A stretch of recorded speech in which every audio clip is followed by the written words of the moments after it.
Alam nyo, kung hindi sana nagloko ang mga babae sa relasyon, wala sanang SIM card registration. Ang mga babae parang pansit lang daw yan. Hindi dahil pampahaba ng buhay, kundi kulang pag walang tuyo.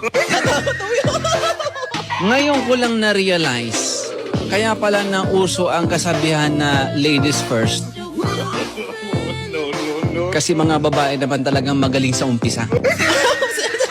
Ang mga babae matagal yan maligo, matagal kumain, matagal mag-ayos. Pero iso Santa Maria Elementary School, mabilison magduda. Ang mga babae daw parang wifi lang daw yan. Pagkasama mo, stay connected. Pag alis mo, searching for other device.